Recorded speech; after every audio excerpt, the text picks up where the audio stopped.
Vintage, vintage, vintage. Welcome back, everyone. Welcome back. So good to see you back. Hope you're refreshed, revitalized, got some, maybe a bit of food, maybe a bit of a wee break, maybe a bit of a drink in you. Fantastic. And we're going to get underway. We're going to hear from someone new, someone a bit different, Scotty. Who are we going to, we heard from someone just recently. We all had a good laugh and some amazing jokes. And who are we going to hear from now? Yeah, thanks, Shorty. Well, actually, we're going to bring on Jack Levi, who is AKA Elliot Goblet, and this is actually really important. So, Jack, welcome back. And thanks, mate. Yeah, yes, Elliot Goblet and Jack Levi are co-tenants in the same body. So, yeah. So if you recognise the jumper, yes, that was Elliot Goblet, and it was me, and it's me. Okay. Well, look, I'm glad we're distinguishing between the two because there's a very clear difference between the two because Jack smiles a bit more than Elliot. So I'm rapt to have him on. But I think the number one thing, like it's, I'm really humbled to have you as part of my community at the moment because we're talking a lot about mental health, and you and I have been involved in a couple of opportunities lately where we've been able to sit and talk about things. And mental health, it's important to you. Why is that so? Oh, look, very important to me. And like you, I share a concern about the worsening mental health crisis in this country, exacerbated obviously by COVID. But I do care about the welfare of others, and it's so important to have a good mental health. So important. So what's actually going on in the world of the comedians at the moment in entertainment? Because you've got your finger on that pulse. How's everybody going? A lot of them not so well. I mean, comedians generally are a bit on the depressed side anyway, so COVID has not helped.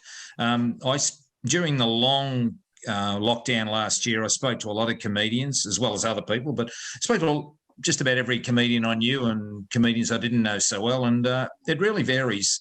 Some of them were getting on with it and finding and getting busy doing other things. That might have been work on their website, or it was some work on, well, one particular comedian was putting videos on TikTok and building his following. So having a creative outlet with his videos, but also building a following so that when he performed live after lockdown, he would get a crowd, a new audience that he didn't have before.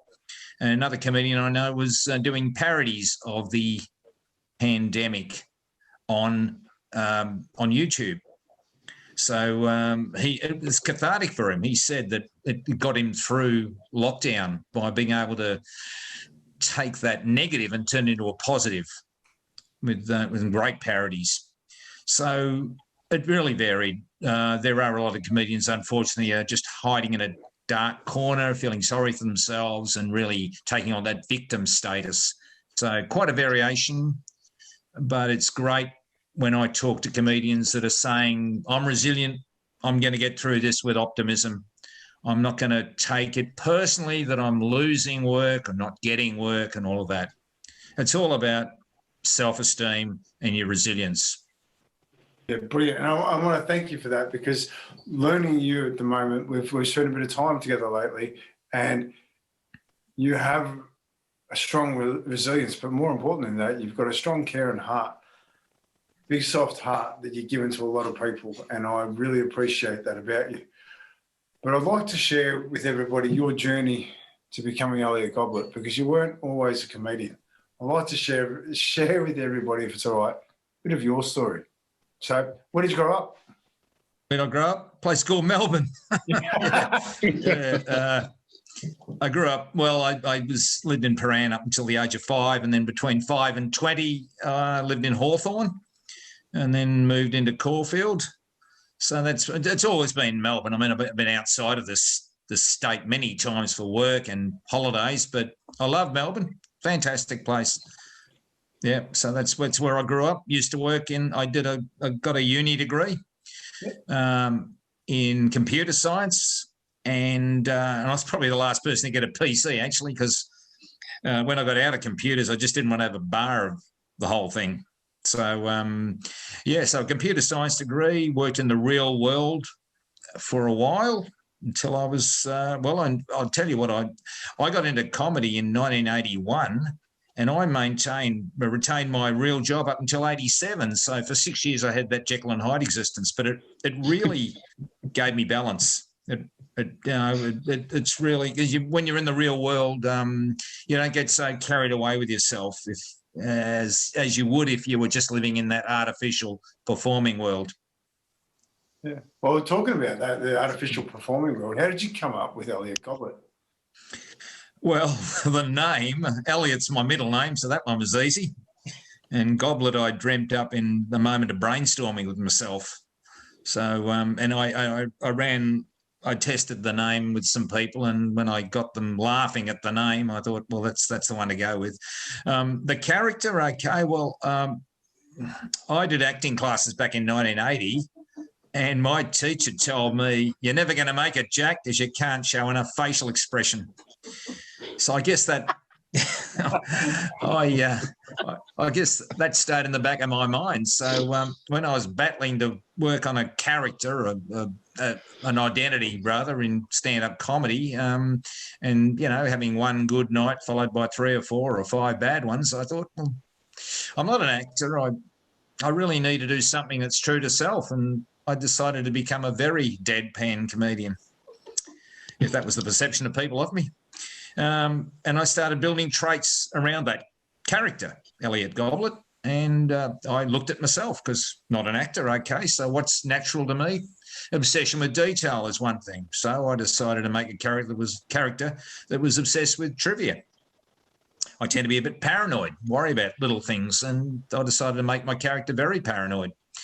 So it was just a matter of coming up with something that was basically an extension of myself and an expression of my fantasies. That's basically Elliot Goblet.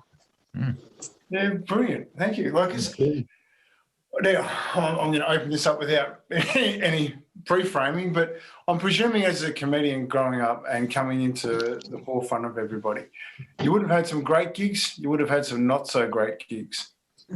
What's it like not having some not so great gigs? What's that like? It's very hard when you're starting out, because you think you're on top of things, and then you have a night where you don't get laughs on things that you used to get laughs on all the time.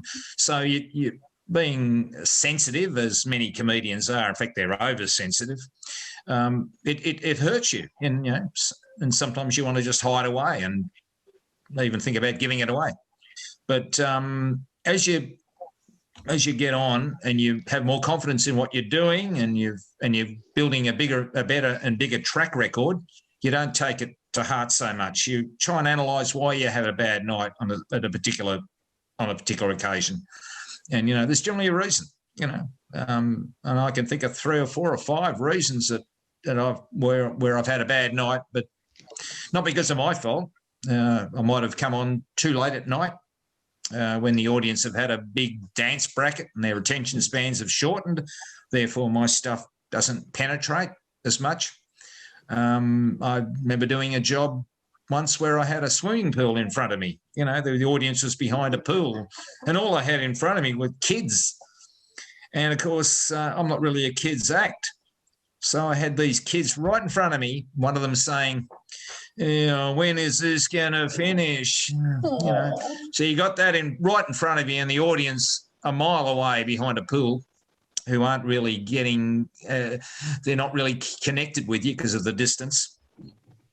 So there's reasons, as you get more confidence with your material, there are reasons why you have bad times, and the longer you're in the game, the less those bad nights are impacting. Yeah, but I do recall my worst ever gig was in 1987, the Victorian Sheep Breeders Association. They just couldn't get into it. Yeah. Whereas one of my best number of gigs was for a group called Amway, where you'd get a standing ovation before you start. They're just so hyped for those people, Wonderful. Yeah. Yeah, and thank you for sharing that, because like it's one of the things that I'm big on is working through opportunities and working through things that don't go overly well. And so I'd love to know what your tips are for that. What are some of your tips for working through things that don't go well? Working when something doesn't go well in life generally, or on stage? Sure, we'll start with stage and then we'll go into life. Yeah. Well, a bit of self-talk, I think. If it doesn't go well on stage, self-talk and just reminding yourself of the successes that you've had, and coming up with the reason why this particular time didn't go well. It might have been because the audience had just seen a very sad video, and then you've got to come on after that, and people are still wiping tears from their eyes, and you've got to perform straight after that, which is really bad programming, we got to say. But you've just got to be kind to yourself, and replay your successes. Nice. Yeah, that's basically it, I think, with stage. Yeah. And in life? In life, if things don't go well, get a perspective on where you are.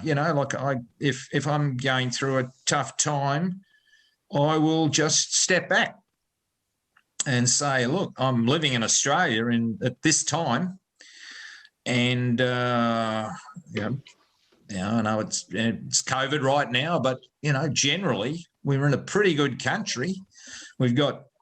I've got shelter and eating good food, drinking clean water, breathing fresh air. So, and I'm living the dream with the profession I've got. So I've got money, I've got a house all paid off. So really the big things are in place. You've got to remind yourself about the big things. I've got a great family and I've got fantastic friends. So you've just got to get everything into perspective, I think, rather than, homing too much on the one incident maybe that's made you a bit depressed. Yeah. That's a tough one, isn't it? Like, it's the most valuable real estate is the space between your ears. So working on that's really important. Yep, that's right. It's all your it's your perception rather than the reality. It's your perception. And that's why two people who are identical in their circumstances are so different with their regard to their self-esteem. One is the happiest person on the planet, the other one's miserable. Yeah. I'm just going to thank you for that, because there's some great perspectives on life, and I really appreciate that, because this is the things that you probably don't share more often than not. But I do want to share something and just take it a little bit sideways. There's someone in your life that that I've seen upstage you, literally on stage. Your mum. Yeah. My 97-year-old mum. That's right. Yeah. She certainly upstaged me at my 60th birthday party a little while ago. She was one of the speakers, the speech makers, and she was hilarious. Everybody raved about her, and she was the best thing on the night. We had Mike Brady as the MC and people like Les Twentyman and Glenn Nicholas speaking. But my mum was hilarious, and she, from that night, got the buzz, wanted to perform, continue to get behind a microphone. And Scott, you saw her at the Rubber Chicken Cabaret Club, where she got up and did a 3-minute routine. It was unadvertised, but she again brained them. No, there's a picture of my mum. I've just been handed. There it is. A picture of my mum. Yeah, there it is. Yeah, and she's now 97. She was about 6 years ago, I think, that one. Yes. She absolutely stole the night the other night. And what, for a 3-minute routine, stole the night of the 2-hour show, did it really? Okay. Everybody, seriously, it was brilliant. It was brilliant. She's just got nothing, just owned it. And it was just amazing. Yeah. So if it's okay to go here, your mum's an amazing person. She means a lot to you. And she has for many reasons. What's the one thing you reckon she's taught you more than anything? Oh, positive attitudes. One, to forgive, to really value your friends and also help people. She's really big on that. She's such a compassionate person that, in fact, I actually posted on Facebook, I think it was middle last year, her secrets of happy longevity. Yeah, not just longevity, but happy longevity. Her tips for happy longevity, and it created a huge impact. So many people liked it and commented on it. So she's been a great example for me. A really great example. Yeah, brilliant. Well, I'm going to ask you to find that, and I'll find it on your page and repost it on the Business of Smiles, because I love that. That's amazing. So I'm going to close out. Oscar, if you can come upstairs, please, mate. But also, Jack, if I could just ask you for one thing. If you had to give one piece of advice to somebody, what would that be? One piece of advice. God, that's okay. Be kind to yourself is one. Don't beat yourself up. Get the correct perspective on life. Go for a long walk if you need a reset.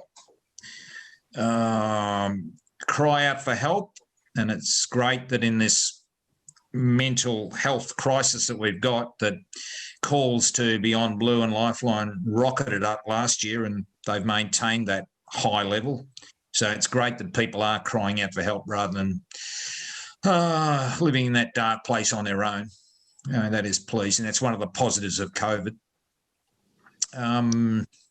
There's a few there, I guess, isn't there? And be true to self in what you do. Love what you're doing. Love the people that you're with. If you're in a relationship that's not right, then leave it. If you're in a job that's not right, then leave it. But you've got to be true to self. Beautiful. Thank you so much. And I really want to thank you, Jack, for just being you tonight and sharing you. I really appreciate that. And if everyone could just give Thank you. Jack. Okay. I'll unmute. Thank you. I'll mute. Thank you, Jack. Yeah. Thank you. Well, no, thank you. I really appreciate having you in my life. It's really cool. So thank you, Jack. Just to segue into the next one. So when we came back from break before, remember we said bring back something that makes you smile. If you got it, cool. There was a few puppy dogs around there. Bring them in front of the camera so we can have a quick squeeze, and I'll try and do a screenshot of everyone. There we go. We've got some great photos there. Fantastic. Oh, how good is this? Oh, there we go. Fantastic. How good's that? That's amazing. Yay. Cool. Thank you. Thank you. Thank you. So good. Excellent. Excellent. Excellent. All right. So let's love the toilet paper. Just have to comment on that one. I just saw that too. That's hilarious. Toilet paper makes me smile too. The simple things. That's it. That's it.